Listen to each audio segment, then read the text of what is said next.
Hello. This is Rio for Life, Kim D, coming at you from Hibbing, Minnesota. Or to do it the way one of my friends does it, Hibbing, Minnesota. I don't do it as well as her. Anyways, today's episode for Face It You're Human is called Tied to a Desk for Being Left-Handed and What It Did to My Brain. So I'm going to share a little story and I'm going to talk a little bit about it. I'm hoping I've got just enough light to kind of read my little script that I've got here. Bear with me. Normally, I have a little different setup and I don't really need to read, but this time I do. So here we go. When I was 9 years old, I was tied to a desk. Not for misbehaving, not for talking, not for failing a test. I was tied to a desk because I was left handed. And I didn't tell anybody. Today I'm telling the story from a place of look what happened, not from a place of look what happened to me, but I'm telling it because of how my brain adapted. Today, um, sorry, for what how my brain adapted.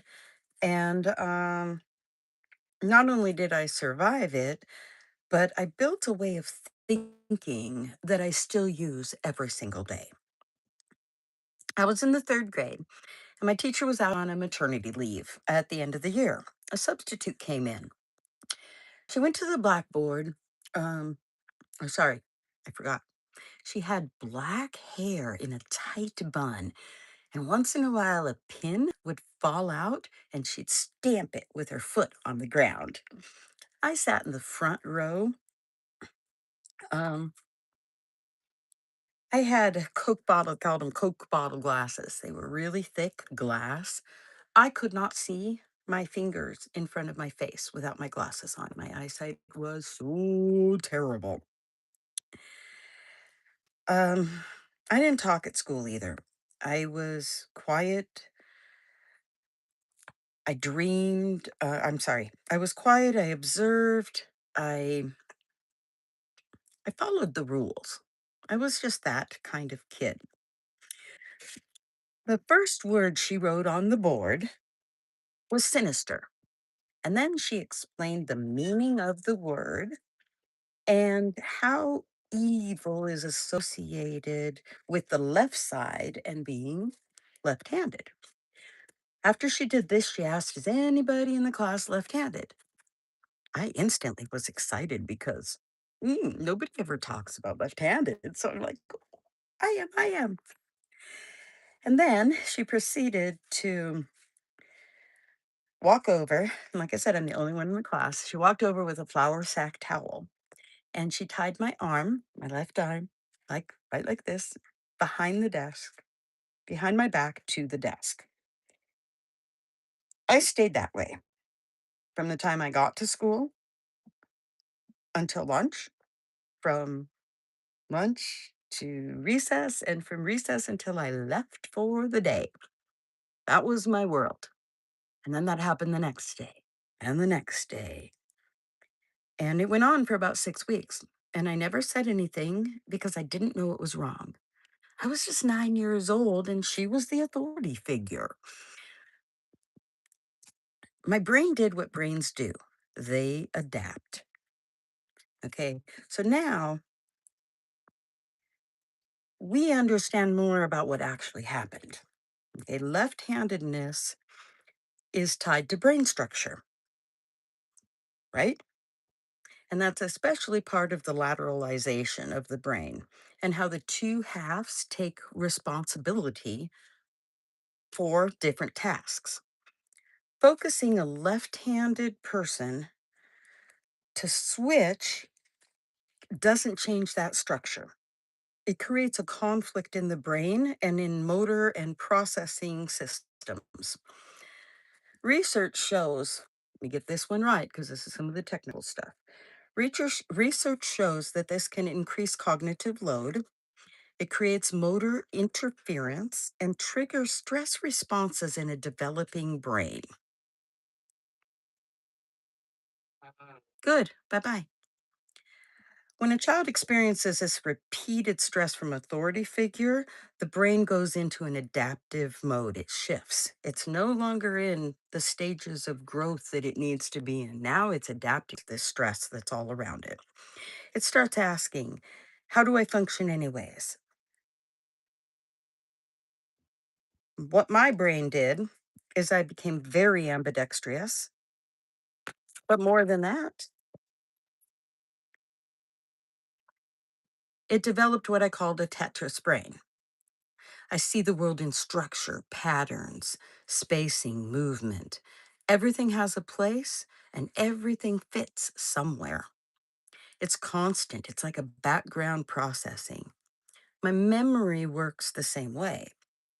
It's not photographic, but when I go back to a moment, I can relive it. I am in it. It's called an episodic memory.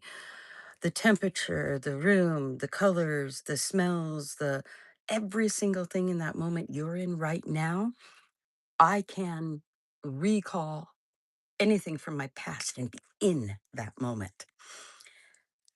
It's a very specific type of memory, and reliving experiences, it's different. It's not just remembering them, I get to experience them. Most people have compressive memories, and I don't. Mine is a full scene. You get the whole picture, multisensory and complete environment. As a child, I observed more than I spoke. I processed everything internally and quickly. And that was me. In fourth grade, I had a fantastic teacher. Uh, and that mattered because having a positive atmosphere and experience in the educational system, especially after being tied to a desk, helped my brain be able to restructure and have a new sense of normal. My brain did exactly what it was designed to do. It protected me, it adapted, and then it optimized. Now, I do the same thing with systems. I optimize statuses and because I see patterns very quickly. As I'm getting ready to wrap up, I want to let you know that the experiences that I had were real. They happened. There was a period of time when left-handed children had this for a lot longer than 6 to 8 weeks. It was a regular course of action within certain educators that were more evangelical, for lack of a better word, religious. They applied those things within their classroom. Should they have? Absolutely not. Did they? Yes. This doesn't define me. I am not just anything. I am still here. I am thriving. And if there's one thing I know for sure, the brain's not fragile. It's very adaptive. Sometimes what feels like pressure in the moment, it actually becomes power for you later. If you ever had an experience that made you have to adapt, take a closer look at it because you might find that it gives you power and systems now that you never would have had without the experience. So there, I read the little stuff. So now I'm just going to talk a little bit about seeing that teacher with having this hope. You know, you're 9 years old. The shock when she took that towel and just walked over and tied one end to my wrist and tied it to the desk. My little brain went, "What is happening? I didn't do anything wrong. I answered a question. I was there. I'm doing everything right. What's going on?" And to have nobody, now thinking about it, I gotta move my arm back. I think of my classmates. I was raised that I didn't have friends that weren't Mormon. I had my scriptures every day. Remember, I had the Coke bottle glasses. So I'm just this little geeky kid in the front. That's all I am. I'm this short little girl who doesn't talk, doesn't do anything but read. I didn't play on the playground, none of that. And what this experience did was it opened me up because with a positive teacher the next year, Mr. Stallsmith, it was amazing. I started playing on the playground. And yes, I was breaking the rules that my parents set because I was talking and playing with kids that weren't members, but I didn't get busted that time, that year. Uh, I was wondering at the top of the playground, the round geometrical unit, that's where my invisible jet sat. And I'd climb it and Aquaman, and I'd go rescue, and I'd four other friends that we became our own little, I don't know what you called it. We switched back between Wonder Team and Super Friends or whatever favorite Saturday morning cartoon we were thinking of. But I became Wonder Woman. I became powerful.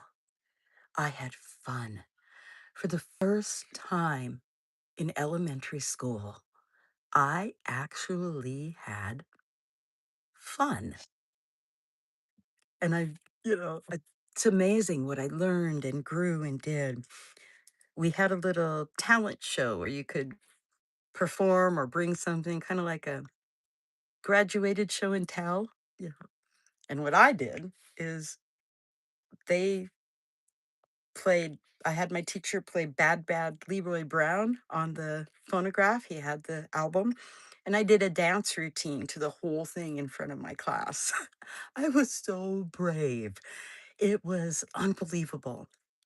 And yeah, then my mom moved to Minnesota when I was 10 and didn't see her for 4 years. And the beginning of a whole bunch of another shit show started.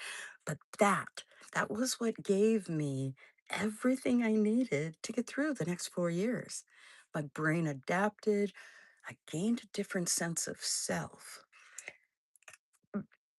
And I don't know how. Later, I lost that sense of self as I delved more and more and more into the Mormon faith. I lost all identity that I had gained at that point over the next probably 10 years. Um, so childhood's precious. You are learning, you're growing, you're changing. They say your brain's not fully formed until you're about 25. So think of that 9-year-old brain. Poof, not even knowing what to do, how to function, how to build, how to grow, because all its natural processes were shattered in silence, in lost for decades. And it wasn't until recently in the past year where I did a little chat GPT and actually asked and started learning what that did to my brain and how it affects me now or how I overcame it.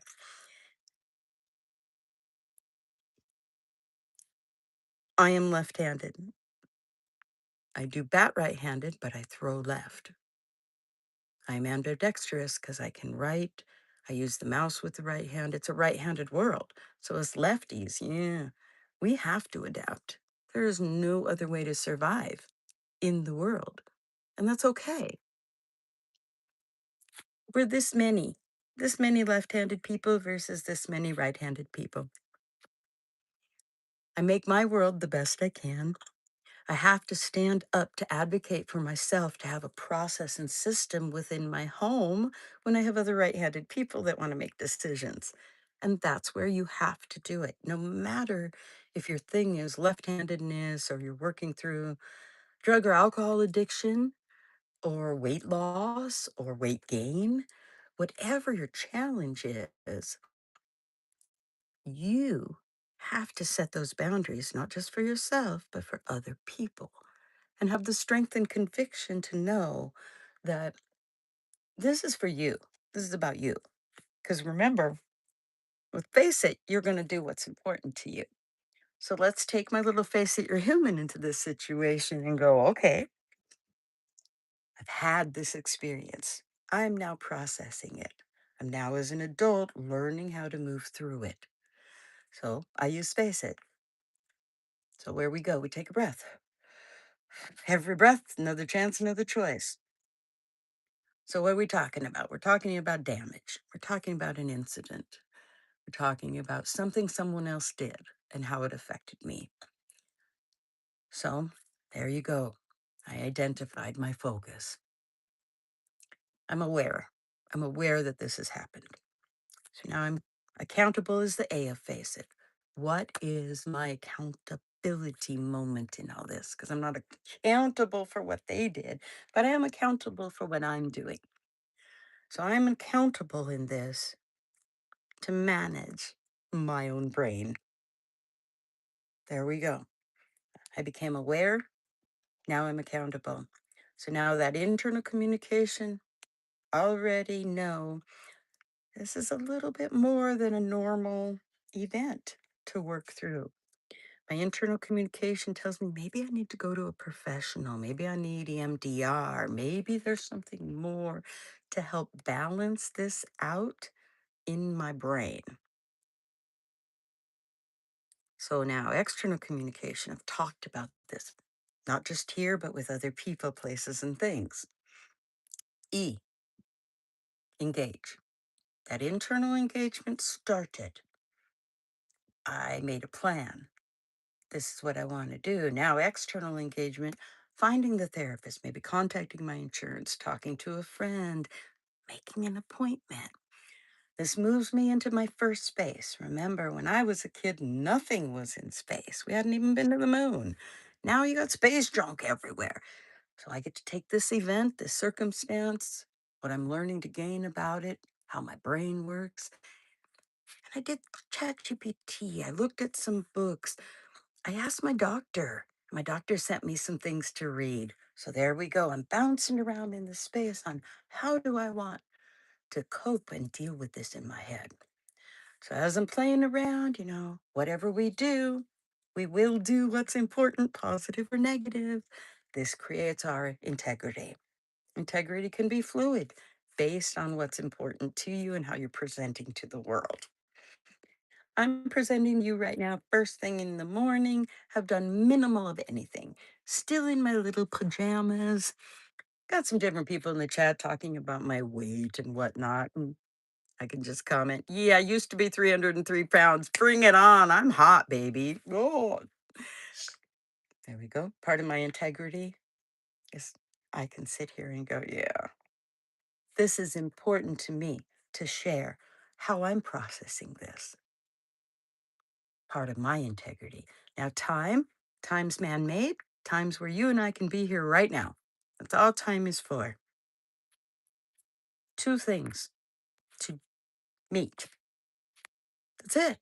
How you manage time and how you think about time is what I want you to do. I want you to take your 24 hours and just go, okay, this is 24 hours. My processing of this isn't going to happen in 24 hours. So I might want to pick the 10 minutes out of the day I want to work on it. Once again, what's important you're going to do. If I do nothing, that's okay too, but it's there. It's just there. I'm making the choices, how I'm managing my time to process. Brings us to the second space. And you're bouncing around with time and integrity, and maybe the first things in first space that you started to do didn't work. So now here in second space, you're revamping, you're making adjustments. Because this brings me to not one, not two, but three exclamation points. Life is joyful. Life is bliss, at least for me. You can fit whatever word you want for your exclamation points, what your goal in all of this is. But my goal in life is to be happy.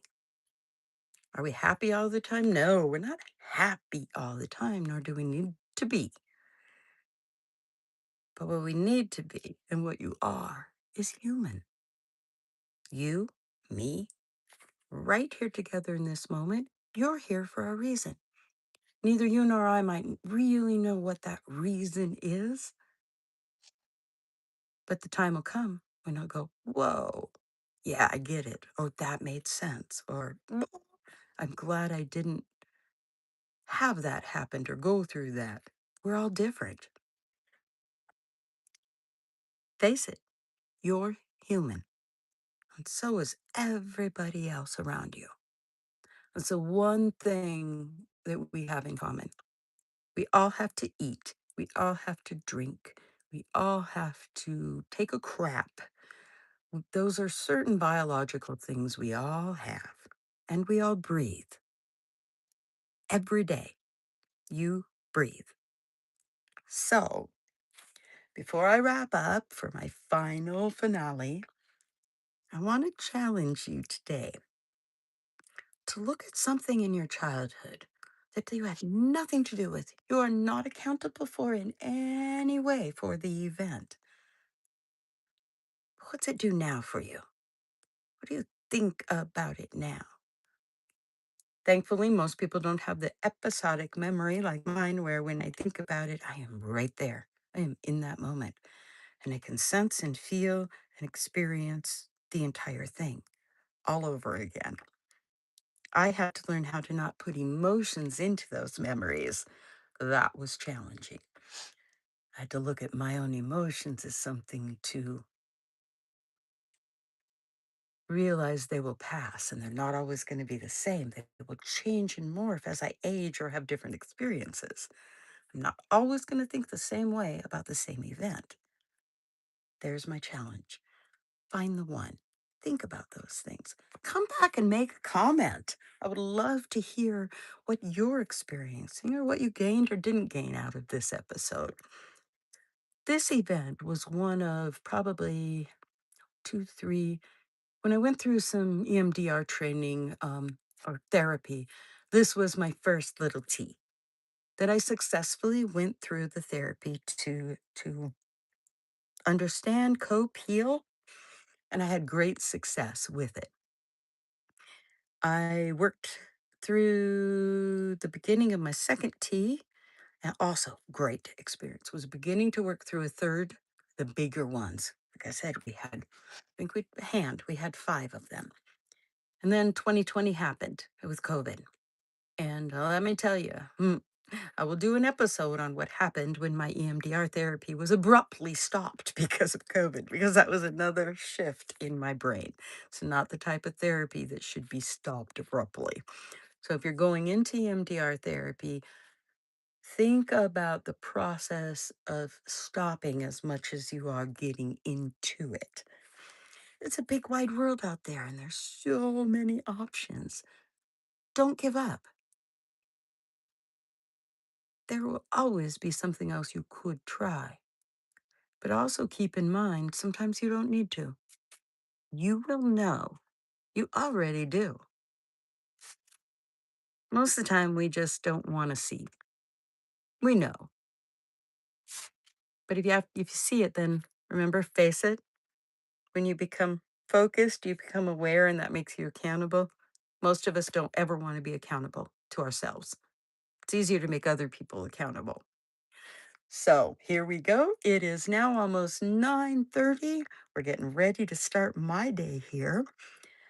I might be back this evening because remember, I'm working on the tent and I'm going through every single thing I own and right sizing my life to fit inside this, I think it's 15 by 7 foot camper. So thank you for being here on this journey. I look forward to being back with you later today or tomorrow. Have a good one. Remember, every breath is another chance and another choice. So what's next? Like, share, subscribe, and get out there and live it.